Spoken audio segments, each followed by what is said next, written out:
কই মাছের এই রেসিপিটি একবার খেলে বারবার খেতে মন চাইবে। অবশ্যই আপনি একবার করে খেয়ে টেস্ট করতে পারেন আমি সত্যি বলছি কিনা। এখানে কই মাছ ভুনা করার জন্য আমি 5 পিস বড় বড় সাইজের কই মাছ নিয়ে নিয়েছি। ধুয়ে পরিষ্কার করে এনেছি এবং লবণ এবং হলুদ দিয়ে ভালো করে মেখে নিচ্ছি। দেখুন আমি মাছগুলো মাঝখান দিয়ে কেটে নিয়েছি। মাছগুলো যেহেতু একটু বড় সাইজের, যদি কেটে না নিই তাহলে ভিতরে মশলা প্রবেশ করবে না। সেই জন্য আমি মাছগুলোর মাঝখানে 2 সাইডেই 2 ভাগে করে কেটে নিয়েছি। এখন আমি লবণ আর হলুদ ভালো করে মেখে 10 মিনিটের জন্য রেখে দেব। আমার লবণ আর হলুদ ভালো করে মাখা হয়ে গিয়েছে। এখন আমি চলে যাব চুলায়। চুলায় একটি প্যান বসিয়ে দিয়ে পর্যাপ্ত পরিমাণ তেল দিয়ে দিয়েছি। তেলটা গরম হয়ে আসলে আমি দিয়ে দিব কই মাছগুলো এক এক করে। তেলটা বেশি গরম হওয়া লাগবে না, একটু মিডিয়াম গরম হলে আপনি কই মাছটা দিয়ে দেবেন এবং ভালো করে এই পাশ ওপাশ করে ভেজে নেবেন।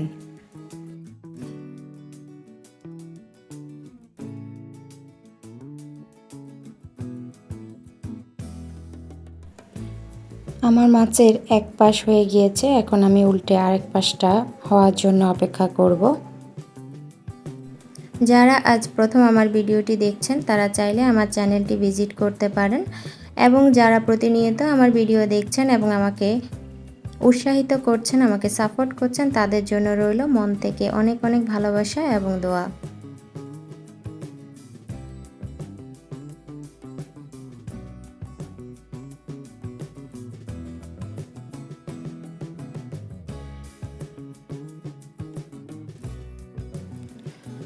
মাছগুলোর এপাশ ওপাশ দুই পাশে খুব ভালো করে ভাজি হয়ে গিয়েছে। এখন আমি এক এক করে মাছগুলো উঠিয়ে নেব।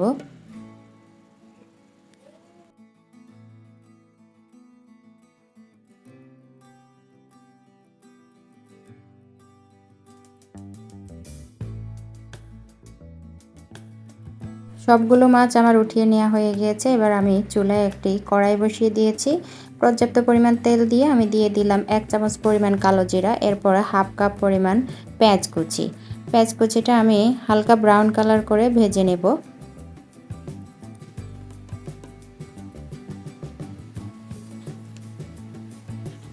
দিয়ে দিচ্ছি 1 চামচ পরিমাণ লবণ। লবণটা দিয়ে আমি আবারও পেঁয়াজগুলোকে ভাজতে থাকবো। এই পর্যায়ে আমি দিয়ে দিব পেঁয়াজ বাটা হাফ কাপ। পেঁয়াজ বাটাটা দিলে মাছের ঝোলটা অনেক বেশি ঘন হয় এবং খেতে খুব ভালো লাগে। দিয়ে দিব আদা রসুন পেষা 1 চা চামচ।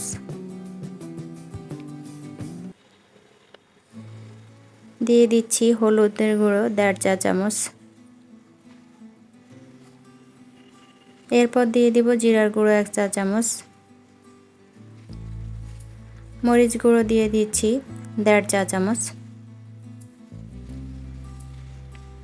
ধনিয়া গুঁড়ো দিয়ে দিচ্ছি হাফ চা চামচ।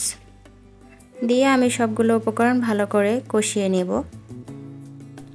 যারা ভিডিওটি দেখতে দেখতে এই পর্যায়ে চলে এসেছেন কিন্তু একটা লাইক করতে ভুলে গিয়েছেন, তারা অবশ্যই একটা লাইক করে দেবেন। একটা সুন্দর কমেন্টের মাধ্যমে আপনার মন্তব্যটি জানিয়ে যাবেন। আপনাদের একটা সুন্দর মন্তব্য আমার জন্য অনুপ্রেরণা। মশলাগুলোকে আমি তেলের উপর ভালো করে কষিয়ে নেব। এরপরে দিয়ে দিব একটা টমেটো কাটা। টমেটোটা আমি ফ্রোজেন করে রেখেছিলাম। টমেটোটা দিয়ে আমি আবারও মশলার সাথে মিলিয়ে কষাতে থাকবো যাতে ভালো করে গলে যায় টমেটোটা। দেখুন আমার মশলাটা কিন্তু অনেক কষানো হয়ে গিয়েছে। এখন আমি দিয়ে দিচ্ছি অল্প পরিমাণে পানি। পানি দিয়ে আমি মশলাগুলোকে ভালো করে কষিয়ে নেব।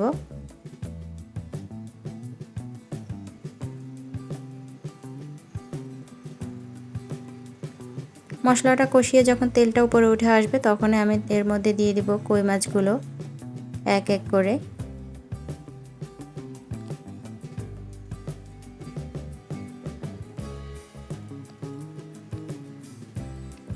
কই মাছগুলো আমার দেয়া হয়ে গেলে আমি আলতো হাতে মাছগুলোকে উল্টিয়ে নেব মশলার মধ্যে, যাতে এপাশ ওপাশ দোনো পাশে ভালো করে মশলাটা প্রবেশ করতে পারে।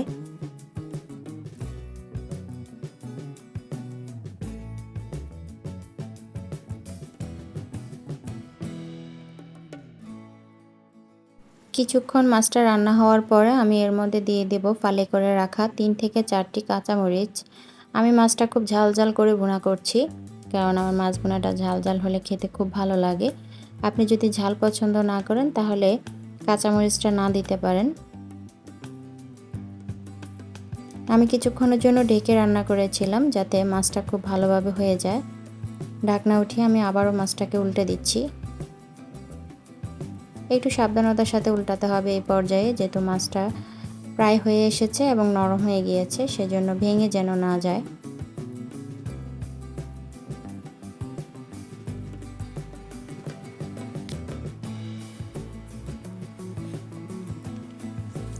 এই পর্যায়ে আমি দিয়ে দিচ্ছি ধনিয়াপাতা কুচি।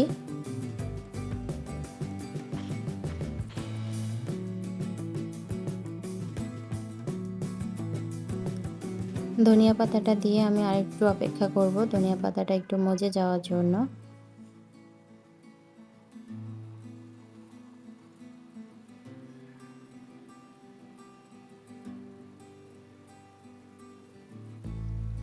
আমি অল্প কিছুক্ষণের জন্য আবার একটু ডেকে দিচ্ছি যাতে ধনিয়া পাতাগুলো একদম নরম হয়ে যায়।